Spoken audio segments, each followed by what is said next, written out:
हमारे सहयोगी शैलेंद्र बी हमारे साथ जुड़ेंगे, लेकिन सबसे पहले राजेश जी आपके पास आना चाहेंगे और आपसे समझना चाहेंगे पूरी तैयारी है भारत की, कितना बड़ा मिशन है और कितनी बड़ी इसकी अहमियत। और बहुत ही बढ़िया प्रोग्राम है। मुझे लगता है कि इससे बहुत ही इम्पोर्टेंट जो मैसेजिंग होता है, कम्युनिकेशन अभी के टाइम पे बहुत ही महत्वपूर्ण आप जानते हैं। और पूरे विश्व के लोगों को यह बताना ज़रूरी है कि पाकिस्तान ने किस ढंग से आतंकवाद वहाँ पे फैलाया, और उसके बाद हमने किस ढंग से बहुत ही रीजनेबल एक्शन केवल आतंकवादियों के विरोध में लिया। और हमने कभी सिविलियन को उस ढंग से कोई डैमेज नहीं हुआ, उसमें बहुत ही प्रिसीजन के साथ जो भी जो एक्शन लिया गया। तो मुझे लगता है कि ये जो अभी डेलीगेशन है कई मायनों में महत्वपूर्ण है। एक तो कि यूनिफाइड डेलीगेशन है, सबसे बड़ी बात है कि पूरे इंडिया की जो पार्टियां हैं उनके नेतृत्व में जा रहा है। केवल नेशनल पार्टी नहीं, आप देखें रीजनल पार्टी का भी उसमें रिप्रेजेंटेशन है, तो उनका भी। और वो कई ग्रुप्स के लीडर के रूप में जा रहे हैं, वो लीड कर रहे हैं उस ग्रुप को, जो 7 ग्रुप जा रहे हैं अलग अलग देशों में। तो दर्शाता है कि किस ढंग से आतंकवाद के मुद्दे पे केवल बाई पार्टीजन, यानी कि बीजेपी और कांग्रेस नहीं, सारी पार्टीज जो हैं वो एक साथ हैं। और सारी पार्टी का रिप्रेजेंटेशन भी देखेंगे तो उसमें डिफरेंट समुदाय के लोग हैं, डिफरेंट रिलीजन के लोग हैं। तो वह भारत की जो यूनिटी है, भारत की जो एकता है उसको दर्शाता है। और अपना जो परिप्रेक्ष्य है, हमारा जो नैरेटिव है भारत का, कि हम कि वहाँ पे क्या हुआ कश्मीर में, पाकिस्तान किस ढंग से कई दशकों से ये आतंकवाद वहाँ पे फैला रहा है, चला रहा है, और वहाँ पे नहीं, और कई दूसरे जगहों जैसे मुंबई पार्लियामेंट इत्यादि में। तो यह चीज़ मुझे लगता है कि दूसरे देश के लोगों को ज़्यादा जानकारी कई बार नहीं होती है, क्योंकि सारे लोग इंटरनेशनल अफेयर्स को उस ढंग से नहीं फॉलो करते हैं। तो भारत का जो परिप्रेक्ष्य है इसको बताना जरूरी है।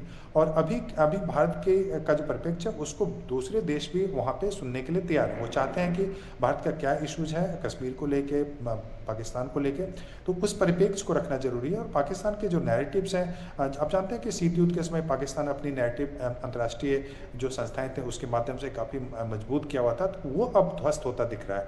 जो अंतर्राष्ट्रीय जो ओपिनियन है वो बदलता नजर आ रहा है, क्योंकि अभी के समय में बहुत सारे देश हैं जो कि आतंकवाद के मुद्दे से परेशान है, चाहे वो पश्चिमी देश हों या फिर वेस्ट एशिया के देश हों और मिडिल ईस्ट के देश हों इत्यादि। तो वैसे में यह जरूरी है कि हम अपने परिप्रेक्ष्य को रखें।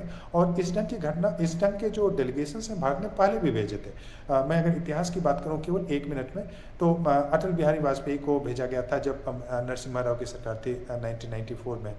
उन्होंने UNHRC जो जिनेवा में है उसमें डेलीगेशन को लीड किया था, और बहुत ही इफेक्टिवली उसको काउंटर करने की कोशिश की थी। तो और उससे पहले भी और उसके बाद में जब ऑपरेशन पराक्रम की बात हुई थी अटल बिहारी वाजपेयी की सरकार में ही, तो उस समय फिर एक दूसरा डेलीगेशन भेजा गया था जिसमें कई पार्लियामेंटेरियन को भेजा गया था।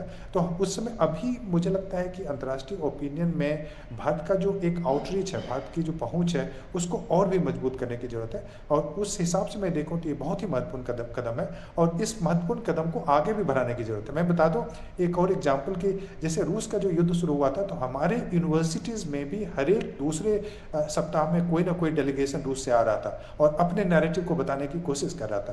तो हमें भी अब कई लेवल्स पे हमें ऑपरेट करने की जरूरत है और डिप्लोमेटिक चैनल्स को मजबूत करने की जरूरत है। बिल्कुल। एम्बेसडर राजशेखर, आपसे समझना चाहेंगे, पहले भी इस तरह के डेलीगेशन जो हैं जा चुके हैं, लेकिन इस बार अगर देखते हैं तो कितना ये बड़ा हो जाता है, और पाकिस्तान की आतंकवाद के साथ जो कनेक्शन है वो किसी से छिपा नहीं है, उसको उजागर करने के लिए, और तमाम जिस तरह की घटनाएं लगातार हुई हैं और पाकिस्तान का हाथ उसमें पाया गया है, ये कितना अहम हो जाता है, क्या कुछ उसका असर होगा, और किस तरह से जो इस तरह के जब डेलीगेशन जाते हैं तो बातचीत रहती है। जी पहले ये बहुत ही टॉपिकल डिस्कशन में मुझे